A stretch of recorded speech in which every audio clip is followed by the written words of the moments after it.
ketika kita mendengar kata remaja, yang terlintas seringkali adalah masa indah penuh warna. Masa jatuh cinta, membangun mimpi, dan menjelajahi diri. Tapi, bagaimana jika kenyataan justru menghadirkan ujian yang terlalu besar untuk usia yang begitu muda? Di usia ketika seharusnya kita hanya memikirkan ujian sekolah, ada remaja yang justru harus memikirkan kehidupan, bahkan menjadi orang tua. Film Dua Garis Biru bukan hanya sebuah kisah cinta anak sekolah yang tersandung masalah, ia adalah refleksi tajam atas realitas sosial tentang bagaimana tekanan dari luar dapat mempercepat proses pencarian jati diri, kadang bahkan memutuskannya secara terpaksa. Kayaknya baik ya.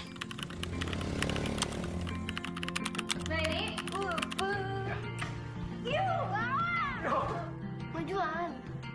Aku post di IG ya. Jangan dong. Ra, Bim. saya akan tanggung jawab.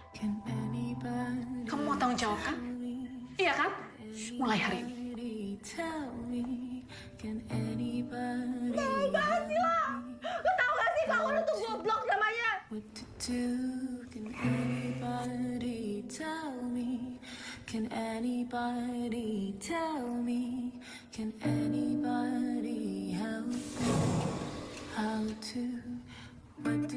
Katanya mama mau kasih banyak ke Tante Lia sama Om Adi. Soalnya mama gak yakin lo bisa ngurus. Gimana kalau nanti anaknya panggil kamu Om, Dara dipanggil Tante? Nggak bisa mereka begitu aja seenak-enaknya. Jadi, kehamilan di usia Dara ini resikonya sangat tinggi. Tubuhnya Dara itu belum siap. Aku serius, Ra. Aku serius waktu aku bilang gak akan pergi ninggalin kamu lagi. Film ini membawa kita masuk ke dalam dunia dua remaja, Dara dan Bima, yang terpaksa tumbuh sebelum waktunya. Disutradarai oleh Gina Esnur dan dirilis pada tahun 2019. Dua Garis Biru hadir di tengah perdebatan publik tentang pendidikan, seks, moralitas remaja, dan peran keluarga. Dengan genre drama yang mengalir, tenang namun menghantam batin, film ini menceritakan Dara, siswi cerdas dari keluarga terdidik, dan Bima, remaja sederhana dari keluarga biasa yang harus menghadapi kenyataan Dara hamil.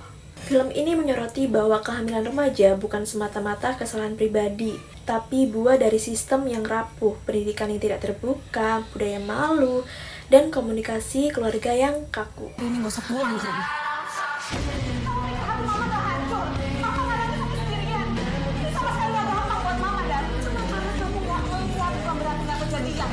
Dara, kamu nggak bisa setiap ada masalah sama mama kamu selalu pakai nada tinggi kayak gitu. Ngerti kamu? Dalam konteks budaya visual, film ini menjadi representasi penting bagaimana sinema bisa menjadi ruang perenungan bagi penonton muda dan dewasa.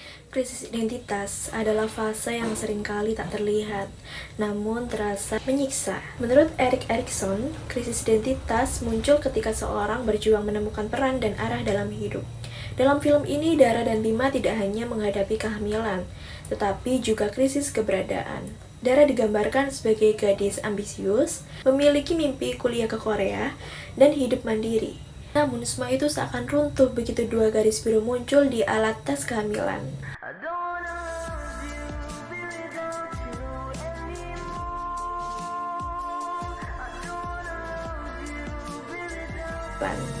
Ia tak lagi memegang kendali atas tubuh dan hidupnya. Ia mulai kehilangan siapa aku dan malah sibuk menjawab apa yang orang lain harapkan dariku.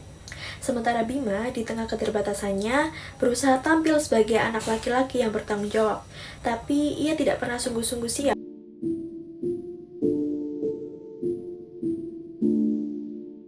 Keputusannya lebih banyak didorong oleh tuntutan sosial. Sebagai laki-laki, ia harus kuat, harus bisa menikahi, harus bekerja. Ia tidak diberi ruang untuk mengakui bahwa ia pun takut dan bingung.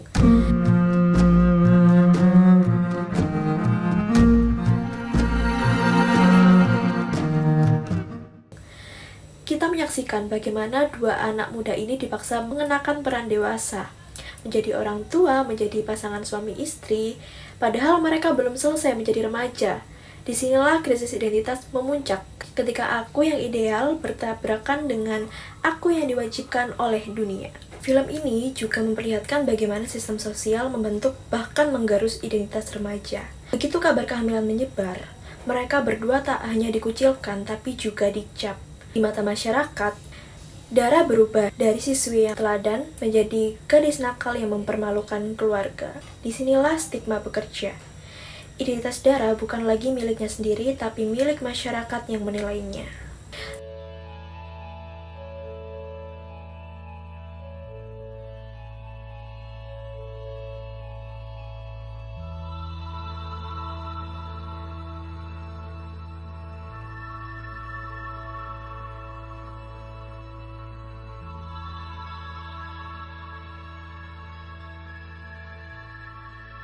Film ini menunjukkan ketimpangan gender yang begitu kuat.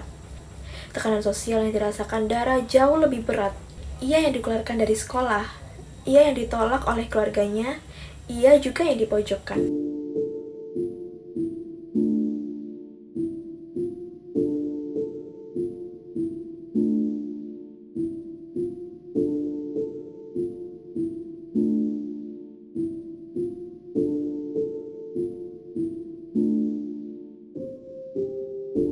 Sementara Bima, meski juga dimarahi, tapi masih punya ruang lebih luas untuk dimaafkan.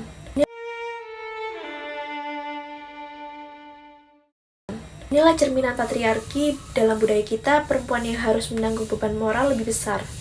Stigma sosial bukan hanya menyakitkan, tapi juga membingungkan. Ia menambahkan lapisan baru dalam krisis identitas. Ketika seseorang terus-menerus diberi label oleh masyarakat, pada akhirnya ia mulai meragukan nilai dari dirinya sendiri. Apakah aku benar-benar seburuk itu? Apakah aku masih pantas untuk bermimpi? Secara visual, film ini sangat halus dalam menyampaikan kedalaman emosi. Gina Esnur menggunakan bahasa visual yang kuat dengan banyak adegan yang diam, minim musik, dan pengambilan gambar secara close up untuk menunjukkan betapa kompleksnya perasaan para tokohnya. Di film ini kita sering melihat wajah Dara dalam diam. Tapi justru dari diam itulah kita tahu bahwa ia sedang berjuang. Dari mata yang sembab, bibir yang digigit, atau tangan yang gemetar. Dalam kajian budaya visual, ini disebut sebagai ekspresi hening, di mana ekspresi tubuh lebih banyak bicara dibandingkan kata-kata. Film ini juga bermain dengan ruang.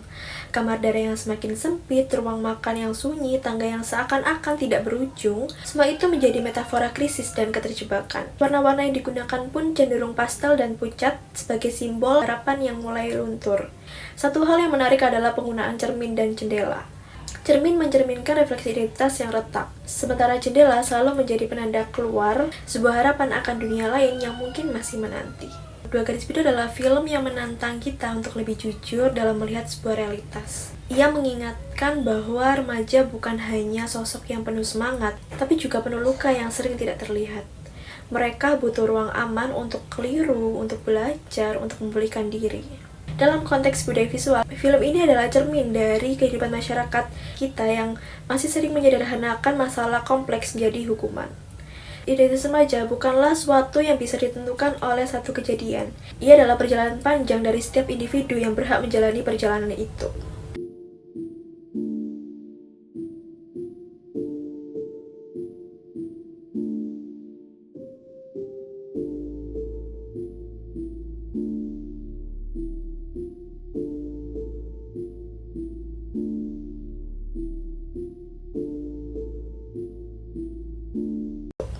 Sebagai penonton, kita diajak bukan hanya untuk menilai, tapi untuk memahami, karena di balik dua garis biru, ada dua anak muda yang berusaha tumbuh di tengah badai.